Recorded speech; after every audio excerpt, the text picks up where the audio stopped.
Well, my experience with the MAC race really revolves around 5 times that I've been on it. And the times that I've done the MAC race, I've seen everything. I've seen unbelievably tough, cold blows out of the north, 35 knots and big seas. And I've also seen it where you're sitting exactly still with every fly ever born sitting on the deck of the boat. So I've seen the extremes of the MAC race, and I think that's probably what keeps bringing everybody back. You don't really know what's going to happen. Now, the lakes have a little reputation of being fickle. I'm not sure what the wind is going to do, and that adds to the intrigue. And I think that's why so many people become old goats, because the laws of the percentages of winning are with you if you do this multiple times, but you never can guarantee success in this particular race because of the vagaries of the wind and the competition that's out there too. The great thing at the MAC race is actually finishing, knowing that the pink pony is ahead of you and you feel really proud to be there, and this kind of idyllic island Mackinac after going up the lake. So I think just finishing the race is quite an accomplishment. I remember once being down below, and it was I was on the 4 to 8 morning watch, so I'm being woken up at 3:45 in the morning, and Bobby Campbell, we're on one of Ted Turner's boats, and getting up for watch, I said, "Bobby, how cold is it?" And he says, "Put on everything you got." And I said, "But I'm already wearing everything I got." And it was mighty cold. It was about 34 degrees out, blowing about 25, 30 knots, spray coming over the deck. And any thought of the lakes being easy disappeared that morning aboard Tenacious.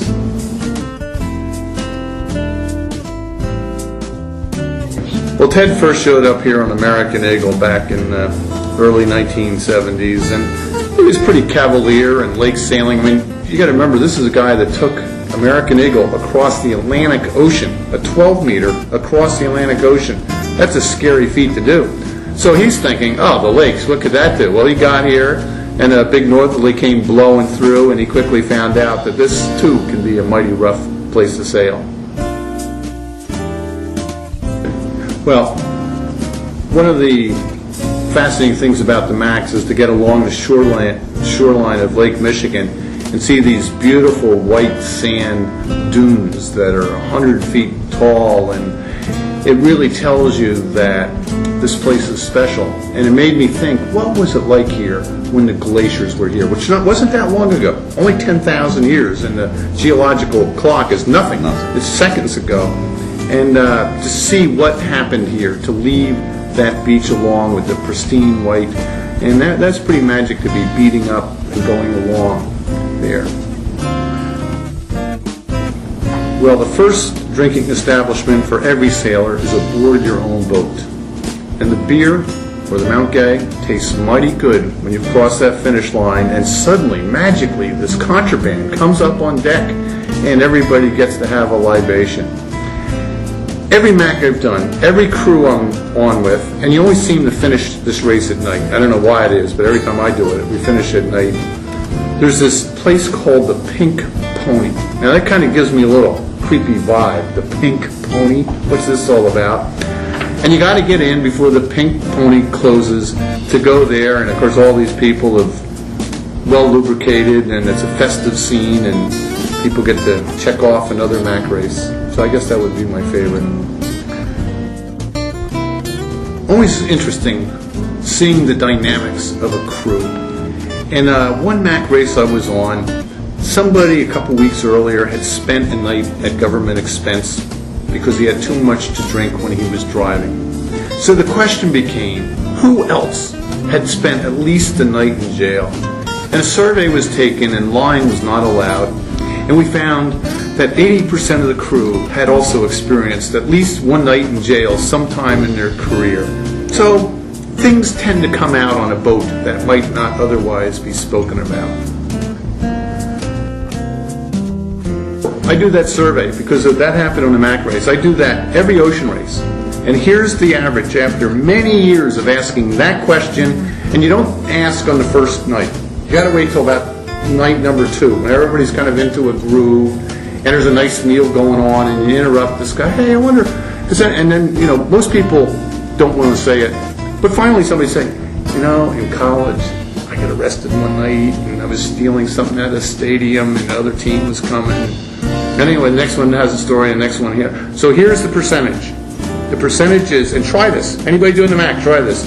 50% of any crew doing a long distance race will have spent a night in jail at one time or another in their life.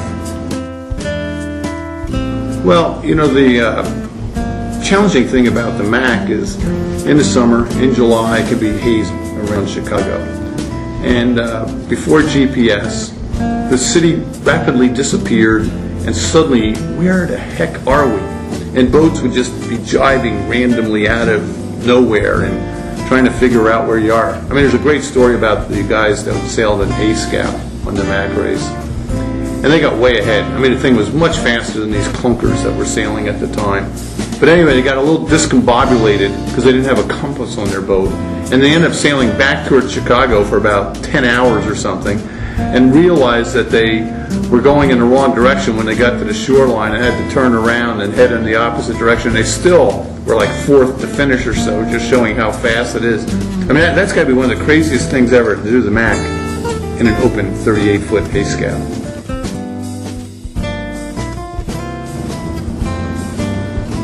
You know, there was one MAC we did, and we ended up second overall.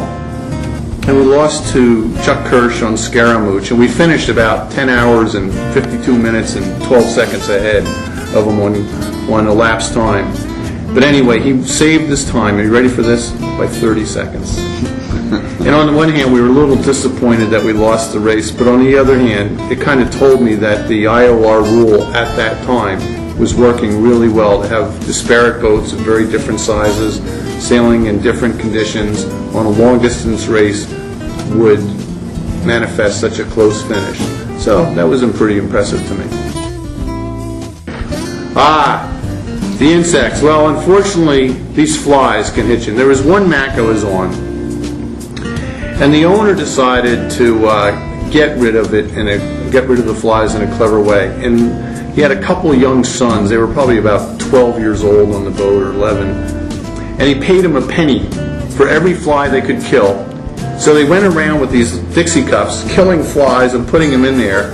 And I think both of them ended up with about $8 each or something, counting out how many flies they had killed. So it didn't work, the flies stayed. Then they came up with a better idea. Here's what we're going to do to get rid of the flies. We're going to get some buckets, take water out of the lake, and we're going to wash down the decks, and that'll get the flies out. But here's what happened. The flies didn't land on the deck, they landed on us instead. So that was a terrible thing to do. So it was better to have them on a deck. But those flies, they can just be maddening. You know, you go into a whole swarm and they're all around you. Anyway, I went through once, I said, that's it, I'm not doing this again. But I came back a few years later.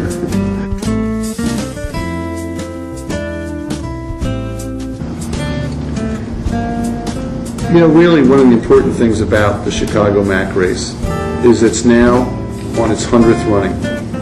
And we connect the generations between those of us doing the race at this time with people that it did 100 years ago, 80, 60, 40, 20, and clearly with a long legacy like that, it's going to continue on into the future.